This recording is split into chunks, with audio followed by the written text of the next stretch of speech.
ചന്ദ്രമുഖിലെ നായിക നമ്മുടെ south Indian lady superstar നയൻതാരയും, നായകൻ നമുക്കറിയാം തലൈവർ രജനീകാന്ത്.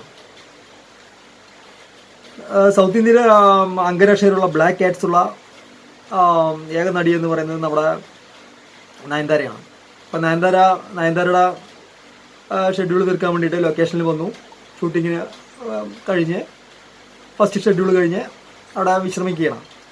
ബ്ലാക്ക് കാറ്റ്സിൻ്റെ കാലിന് മേലെ കാലൊക്കെ ഏറ്റി വളരെ ജാടക്കി ഏതൊരു ഇംഗ്ലീഷ് പുസ്തകം വായിച്ചിട്ട് ഇരിക്കുകയാണ്. പെട്ടെന്ന് തന്നെ സെറ്റ് വളരെ സൈലൻ്റായി.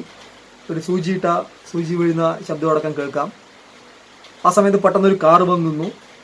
ആ കാറിൽ നിന്ന് ഒരു പടുക്കിളവൻ, ഒരു വെള്ള മുണ്ടും വെള്ള ഷർട്ടും ഒരു വെള്ള വള്ളിച്ചെരുപ്പൊക്കെ ഇട്ട് ഒരു പടുക്കിളവൻ ഇറങ്ങി നയൻതാരയുടെ കുറച്ച് അടുത്തു കൂടെ പോയി.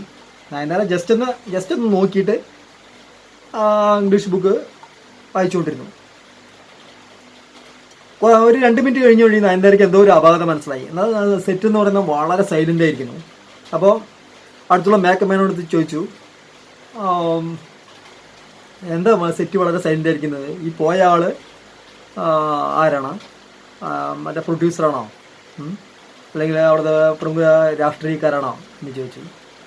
അപ്പോൾ ആ മേക്കപ്പ് മാൻ ചിരിച്ച് വളരെ രസകരമായി പറഞ്ഞു, അമ്മ ഇത് രജനി സാർ ഇതുവരെ കണ്ടിട്ടില്ല അല്ലേ എന്ന് തമിഴിൽ അങ്ങോട്ട് പറഞ്ഞു.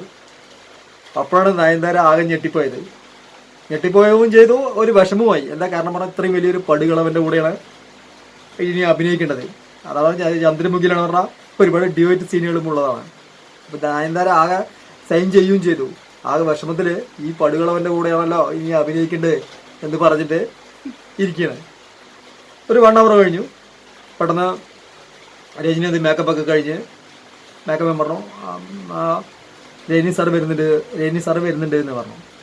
അപ്പോൾ നയൻതാര നോക്കുന്ന സമയത്ത് രജനി മേക്കപ്പൊക്കെ കഴിഞ്ഞ് അദ്ദേഹത്തിൻ്റെ ഒരു മാഗ്നറ്റിക് വാക്കുണ്ടല്ലോ, ആരെയും മയക്കുന്ന രീതിയിൽ അങ്ങനെ സ്റ്റൈലായിട്ട് നടന്നു വരുന്ന സമയത്ത് നയൻതാര ശരിക്കും ഞെട്ടിപ്പോയി.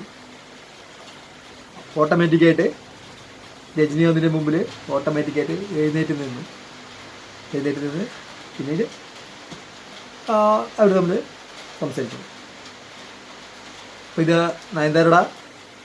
നയൻതാര പറഞ്ഞ വാക്കുകളാണ് ഞാൻ ഷെയർ ചെയ്തിട്ടുണ്ടായിരുന്നത്. അപ്പോൾ നമ്മുടെ ചാനൽ ഇഷ്ടപ്പെട്ടിട്ടുണ്ടെങ്കിൽ സബ്സ്ക്രൈബ് ചെയ്യുക, ലൈക്ക് ചെയ്യുക, ഷെയർ ചെയ്യുക.